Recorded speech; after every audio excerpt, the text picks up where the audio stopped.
I'm Elena Kornitz, and I handle SI for Kids, Women in Sports, Real Simple, Entertainment Weekly, all of the Cosmo packages, and what else do I handle? That's about it. Yeah, and Mystic. Hi, I'm Mary Sheffield. I handle InStyle, Fortune, Golf, Sunset, Health, and new stuff as it comes. This is Abby.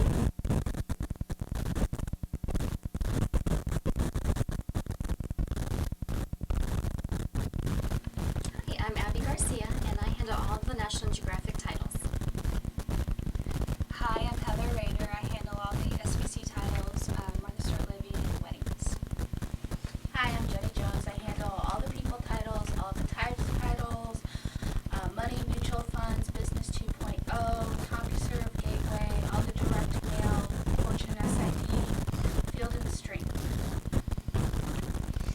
And I'm Elena Kornitz, and I handle SI for Kids, Women in Sports, Real Simple, Entertainment Weekly, all of the Cosmo packages, and what else do I handle? That's about it. Yeah, and Mystic. Hi, I'm Mary Sheffield. I handle InStyle, Fortune, Golf, Sunset, Health, and new stuff as it comes. This is Abby. She's talking to National Geographic Planner about a lettergen problem that she has, where the letter bodies are jumping all over the form. This is one of the problems that they have with it jumping from there to where it's even there. Hi, this is Abby Garcia. Hi, I'm Abby Garcia, the National Geographic representative. I'm just going to go through what we do in the mornings, come in on a daily basis, and give you the workflow of a good day. We come in the mornings and we print an EPO report and also a cold room report. The EPO report, if you want to zoom on this for just a moment, it does show the packages that have selected on a daily basis in healthy order, and if any of them have stock issues, EPO does put problem codes on there. We go through it, we research it, then we go to the planner and we contact them and tell them if we're short on this form and so forth, and they give us a sub or have us hold the package until the stock comes in. Another thing that we do is when our packages select, we also run mail service performance reports, and we compare them to the lead sheets that you guys send us. For example, my MG selection that mails, the lead sheet shows a quantity of 208,000 that was supposed to select. From the mail service performance report, it shows about 172,000 selected. And I did confirm with the planner and everything was okay with it. Another thing that we research is the stock projection, the 6-week stock projection, which you guys are well familiar with as well.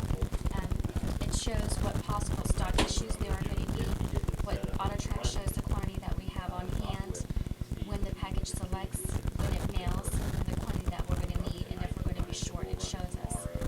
If it shows that we're going to be short, we do research it in AutoTrack and find out if we should be short or not. A lot of times the planners are really good about giving us a sub ahead of time, and if not, they give us a sub shortly thereafter we contact them. When the packages select an SST, another thing that we do as well is go into EPO and we print out the audit trails and summaries. I do happen to have some here. And what we do is we compare the audit trails, the job counts on there, to what has selected an SST, make sure that they match, and kind of review the audit trail to see if there's any problems. I have this one NG audit trail that's for a correspondence package that we've been having problems with, where the audit trail shows minimum pieces going into the tray when many more can fit into it, when they're all going to the same destination. We're currently working on that problem now.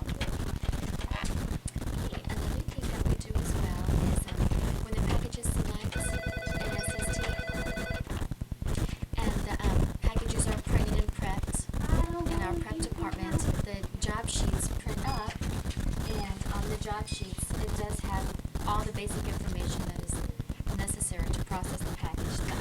The package ID, the job count, the mail date, this is the job number, what magazine it's for, the mail class, the whole seer that the package is printing from, when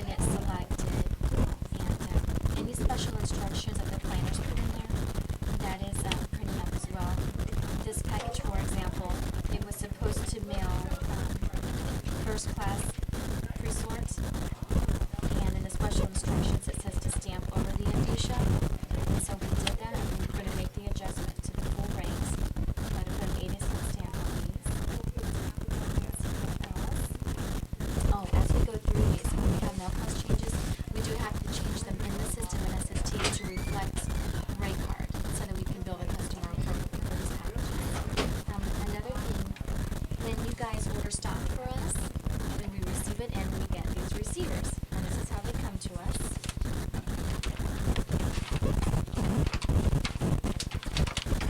It has some information about. Here's an example of it. I know, isn't that embarrassing? I spent my whole morning. Is that what that's called? I think it's a little decal. It looks like a little decal. Yeah, that's what that is. I spent all the morning looking for it. I looked for it twice. Then I had the warehouse supervisor look for it twice as well. With all the letters on it, I just couldn't find it.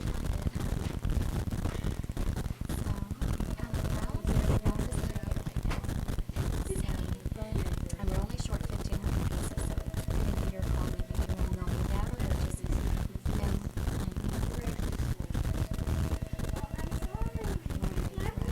What we could do is go ahead and mail all of what we can for right now, and then keep the rest of it back, and then rush some more stock in, and if we're going to have to be charged for it.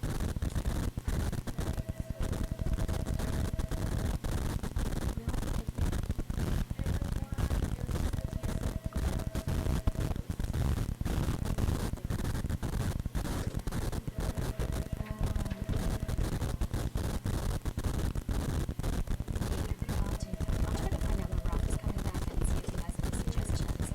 Yeah. Maybe it'll turn into another time.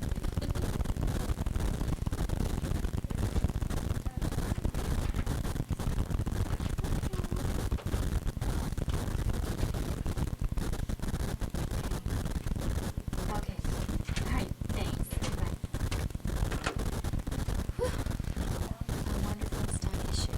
We received some stock in, and part of it is missing, and there's no excuse for it, so we're probably going to have to reorder the stock in and pay for the reorder of the stock. This doesn't usually happen. Usually we find a stock where there's a sub or something like that. But going on to better things, when we do receive stock in, we have a receiver, and it has some basic information. The first part of the stock ID says what year it was ordered in, if it's billing, the title. There's last two digits, I'm not too sure. And then there's the stock ID, and it says how much we received in. When we get it, we do send samples of the stock. We keep a couple for ourselves to have it with the receiver, and then we send the rest of the stock to the planner.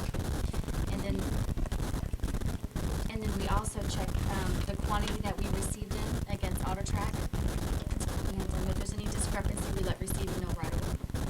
One thing that's very important for you guys to be aware of is that when we do receive the stock in, there's a 2 to 3 day turnaround from once it hits the door to when we get our samples, and then another day or so for you to receive your samples.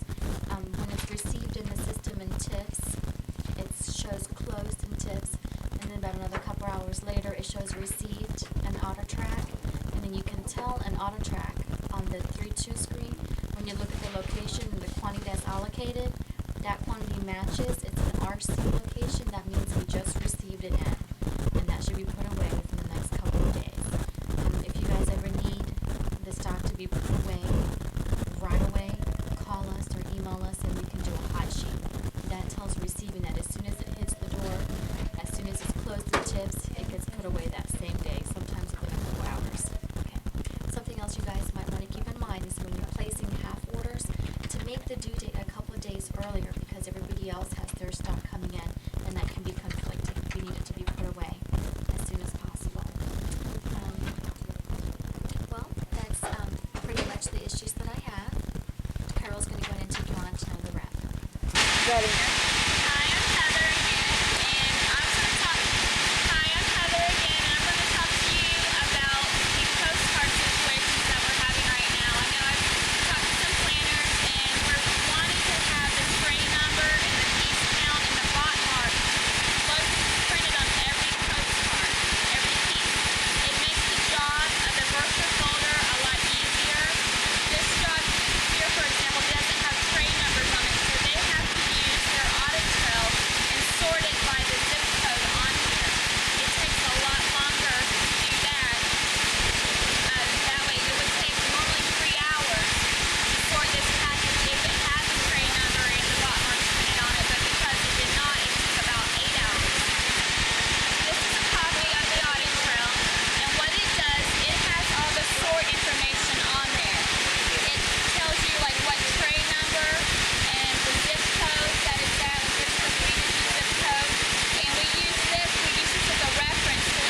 cards by that, and they put whatever zip code coincides with your audit trail and the tag, and then they put that many pieces in the box, and it'll all coincide together.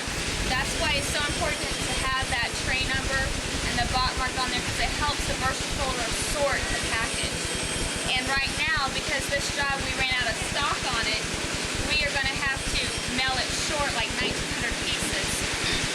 And because of that, we're going to have to readjust our audit trail and go back to the post office and tell them that, okay, we only have 128 full trays, so we're going to mail this postcard short for right now because we're not going to be able to get the stock in for a couple of weeks.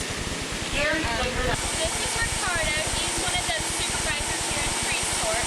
And what I'm coming down here for him is I need to tell him that the postcard job is in the folder is completed. Here's the summary report. And the worker folder had enough to go all the way to tray 128. So we actually have more than what we estimated. We had 38,413.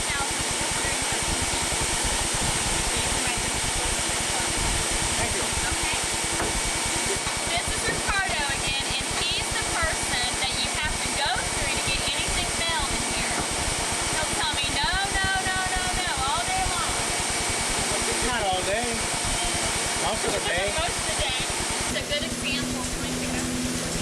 It's a good example of some stock that is like wet, dirty, and that's the reason why sometimes like we'll have stock missing. What they'll do is the letter shop finds some stock that's bad quality, like it'll be ripped or the flaps are stuck together.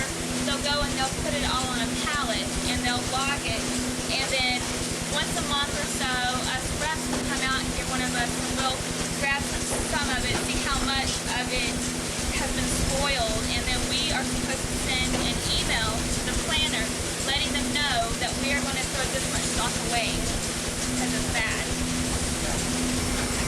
And this area right here is where when the stock is used on the machines, whatever is left over, we bring to this area here, and this gentleman goes and he puts it on the scale and he weighs the items up for us.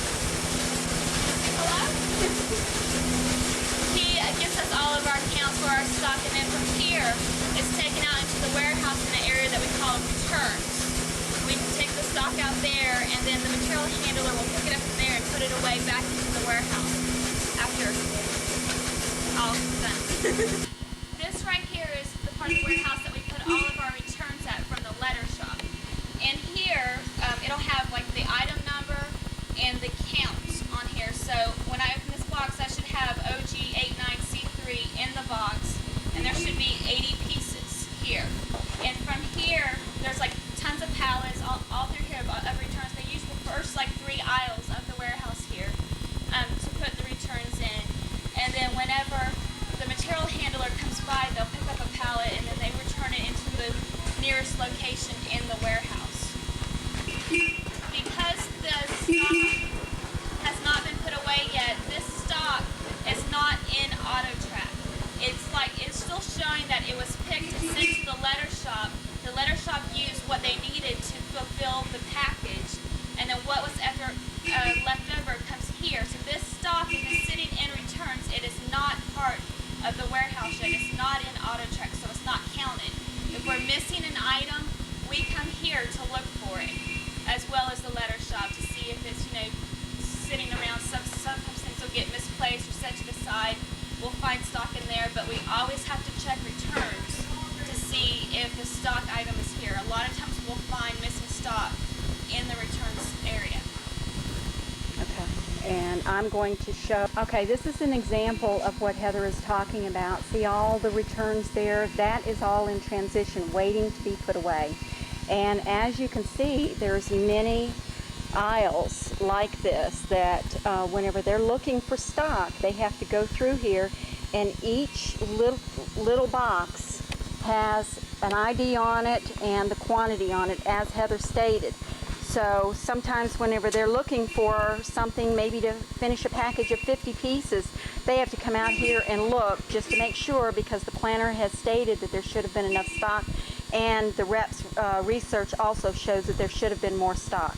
All the stock that you see sitting here along this aisle is at one end of the warehouse, and this is where the material handlers, whenever they pull scrap stock, they sit it here, and then they have somebody come out and do an audit to make sure the right stock has been pulled, and also to make sure that we don't have something sitting on the same skid as a stock that's really being put away. So we try not to make any errors in scrapping something that's not supposed to be scrapped.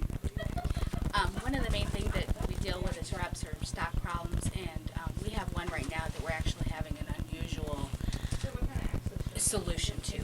Normally, if we have stock, we get a sub. Well, in this instance, what we're dealing with is we have a reply that is actually too large for the outer, and in order to accommodate our client, we've had to make some arrangements. We're actually going to fold 66,000 replies in half so they'll fit in the smaller outer. So, the reply, and this is our outer, and if you see, we put them together, obviously it's not going to fit.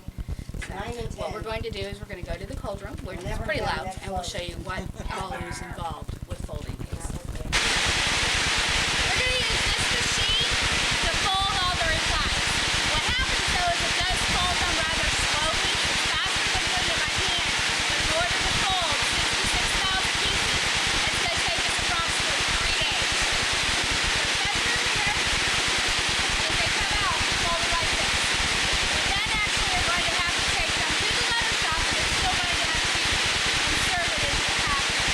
So by not ordering the stock and making the stock available, it has created at least a 3 to 4 day delay beyond waiting for the stock.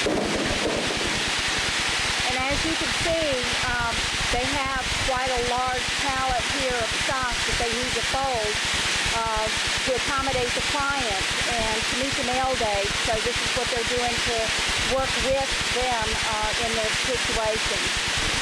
Hi, I'm Mary. I'm working on single stream attached mail. We have Sunset and Health. Health is new, and Health has brought a new challenge to us. We get these reports. These are what we call our brace sheets for the single stream. And what it does is it breaks it out by binding group. The brace is an addition. Whereas with Sunset attached, our addition breaks are done within the addition number. On Health, we're finding it's actually through the binding group, so we're having to redo our programming and other areas to fix our labels, boxes, to make sure we send it to the plant correct and as they need it to run the job. And that's it. Hi, so we're in the PO department now. This is where we do all of our printing of our jobs. First, we receive tape. What we receive from the tape library, it contains all the information we need to actually do a production job. It'll have the form information, all the information we're going to print on the form. It gets loaded onto the disk drive, and then it's sent to whichever printer within this area that we're going to actually print the job on.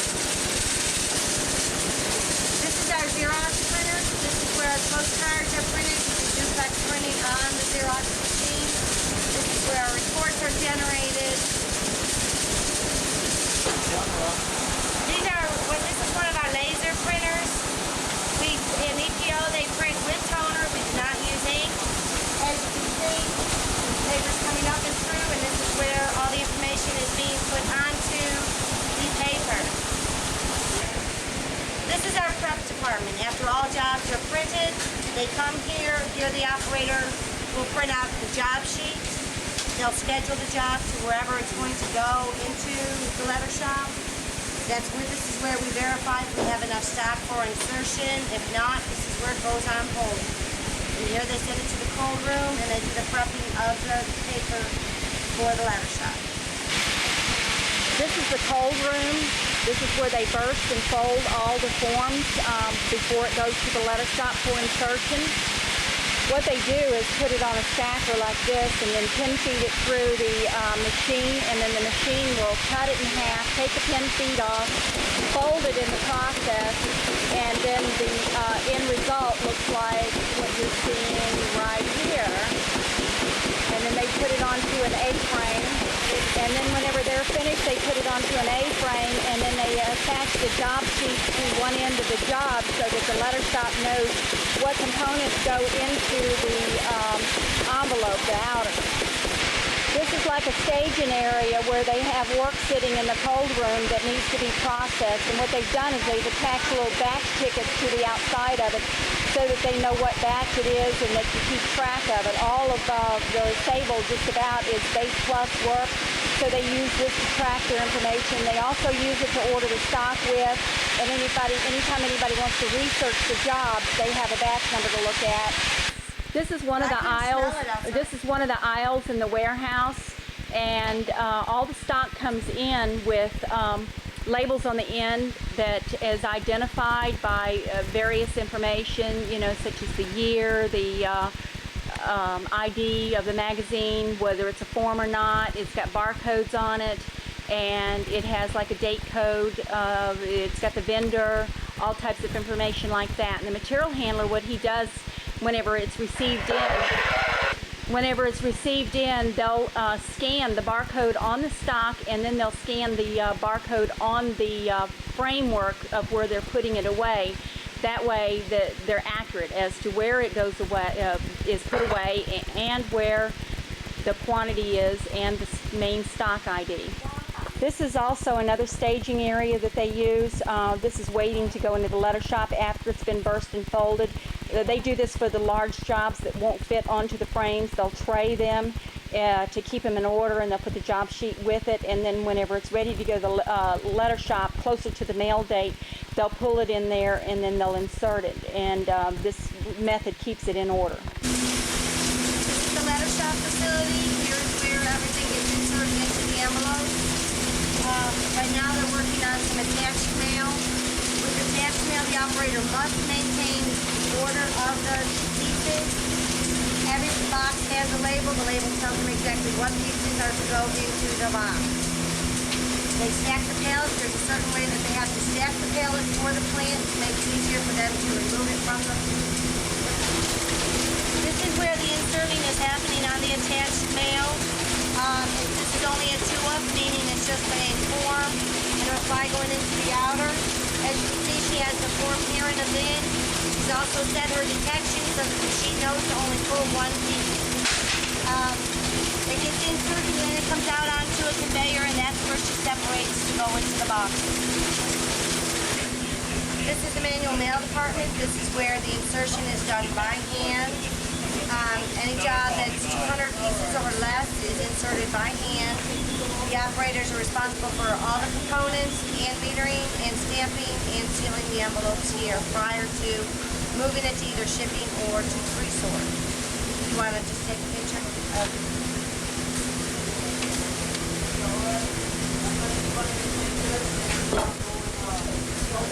They do their own inserting here and the stamps on. They'll pick a package that can't be stamped from the letter shop, that it may be over the quantity of this. It could be very large, and they'll run it through these machines. They also use these bins over here for the stock that's used most often. So this is not actually showing in the inventory, but it's like a quick pick or something for them so that they've got it easily accessible since they use it on a daily basis. This is the pre-sort department. Here is where your discounts are made or broken. As you can see, we have all of our mail. It's staged here. It's staged by first class, third class, and by mail date.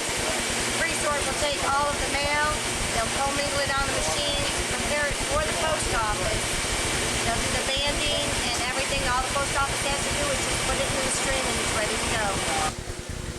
This is the single stream mail, the mail that will be pre-sorted, but yet it is attached mail and will be sent to the plant. First thing we have to do is reinsert it. It comes to the pre-sort area. Each package is broken down into segments. The segments are combined where all the packages are commingled into segments. Then pre-sort will actually run each segment one at a time, getting them in piece order for the plant.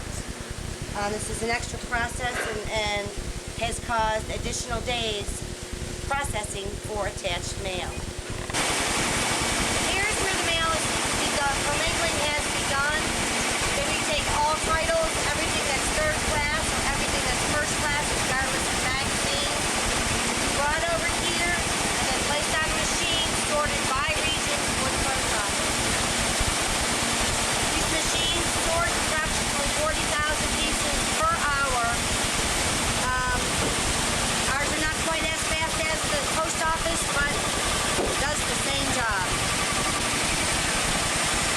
this is the back side of the machine. You can see it going through and going into the various slots. This is a very long machine. It sorts it, and then they'll pass it through 2 or 3 times to get the best discount for the customer. It sorts it by zip code, and then it sorts it down into a bigger savings for the customer to where it goes to the main post office for that area. This is the back issue department. Here is where all magazines, when a customer calls and says, hey, I didn't get my magazine, we send it from here. Or if somebody would like to purchase a single copy because of a special edition, they'll call 30th Street, the order's placed and sent here. We fulfill the orders here. Time for Kids is handled through here as well. We have dates issuing back to the very beginning of magazines. We have a permanent reserve area that's a locked area for magazines we can't touch. And if you go out to the warehouse, you'll see the extensive labeling that the back issue department has to do to keep everything in order to make sure we send the correct issue when requested. This is like storage areas for current magazines that they pull a lot from, and they go ahead and process them, and they are put into envelopes. They're mailed usually by UPS or FedEx to whomever it needs to go out to, whether it be a back issue or whether it be a single copy. Also, they mail the Time from Kids from this area and box it up and take it to shipping for them to ship it out UPS or FedEx. If you look up here on the wall, you'll see some of the older dates of the magazines that they have on hand. This is a pallet of work that back issue has done for the day. All of this will be taken down to the shipping department and shipped out, which makes more work for TCS. This may look like a warehouse area for stock, but it's actually stock for magazines. And this is just a small portion of where they keep their magazines. We have aisles and aisles, not counting the locked area of magazines that they process. This is some of the older magazines that they have up here on display, just to show some of the older issues that they process. And if you ever make it out to Sabal for a tour or anything, you want to please be sure and visit the back issue area. They'll show you some of the really old magazines and what they did back then. This is a staging area for regular attached mail that is not single stream. This is actually stacked and boxed by sequence order, and then the whole title is shipped onto a shipment. They may even ship several titles that's going to the same destination and has the same mail date at one time. When we have large orders such as National Geographic single summer remit, sometimes we'll ship out 3 and 4 trucks at a time. Is being weight verified by the post office for shipping. We give it an estimated weight, then they do weigh it to verify that everything is correct. This is the scale area, and he's got the weight up there on the wall. And this is a mail truck that the shipments that's going out for that day will be loaded onto. And this is the little mini post office that's on the premises here at Sabal. This actually belongs to the post office. It does not belong to Sabal. They clear all of our mail. This is mail that's waiting to be cleared and checked by them. They check various things to make sure that we're not overweight and that the audit trails match exactly as what they say, the quantity that they're shipping and the weight that they're shipping. This is the receiving area, and whenever the trucks come in, they unload it in this area and they stage it here, and then they'll go do their paperwork to receive it into TIFs, and then they'll go put this in a temporary location until they can find a permanent location for it to be located at. That's the reason sometimes in AutoTrack on the 3.2 screen you'll see it as like a RC 1819. That means the stock would be temporarily sitting into an aisle in between aisle 18 and 19 somewhere until they can actually put it into a real location. And this is Tim. He receives all of our stock. Do you have anything, Tim, to say about your processing? Send more stock. Okay, you guys know that we scrap stock, but I don't think you know what we do with it. This is actually a trailer that's sitting outside of the warehouse in this shipping and receiving area. And it's all sitting on this trailer waiting to be towed away to an area where they'll probably shred it and use it as paper stock, whatever they do with old stock like this. I'm not sure. But this is it, part of it. This is the dock of the shipping area, and what you're looking at right here is Canadian mail that's bagged and ready to go onto a truck. This is actually probably premiums that they're shipping out. They'll ship these on Fridays. And over along the wall there, you'll see some more bags. That's Canadian mail waiting to go on the truck in the morning. And these cans right here, we call them cans. They're like cargo things that fits into the wide-body airplanes. This is where they'll stack all the Canadian mail. They only have these available during peak season whenever the wide-body airplanes are being used. They ship all kinds of things in this, but this is one of the things that TCS likes to use because we can get lots of mail in it and get more for our money for the cost. Here's a better view of Canadian mail. If you look closely at this, you'll see tags on it, and those tags is what helps tell the Canadian Post Office where this is going. And inside the bag, hold on, inside the bag they'll have the mail with a little tag on it. That more defines where the mail is going to be delivered to in Canada. That helps the post office, and this also helps keep our rate down. In the bags is only third-class mail. We ship first-class mail in little white plastic containers, which we don't have any out here right now for me to show you, but as you can see, third class is not given the special treatment that first class is.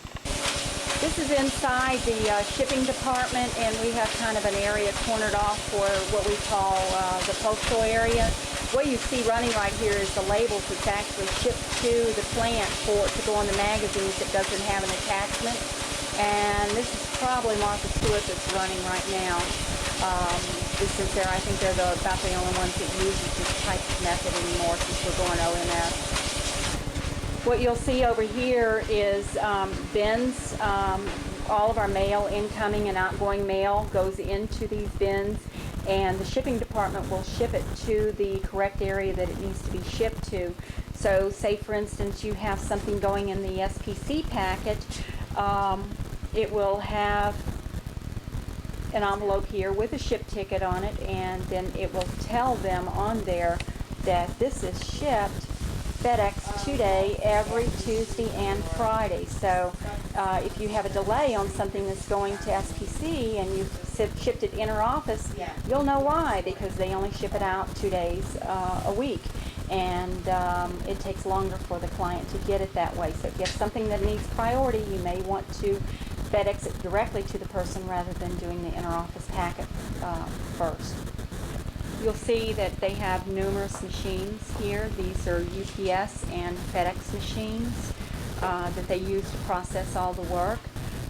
Everything from within the building and from all the other buildings comes here, and 1 or 2 people processes all of this work. So if you can get something on the early truck, it's better for you rather than coming on the late truck, because they have a driver that comes back, say for instance 5 o'clock, they're out of here by 6 because UPS and FedEx, they have certain time limits to get their items out by, and if they get hundreds of packets, there's no way that they can process them in that short of a time period to meet the deadline by the driver of the truck. So always try to get something on the first or second truck. I'm not even sure how many trucks we have anymore since they're shutting down Fowler, but keep it in consideration that if something doesn't go out, it means that Sabal had an overload.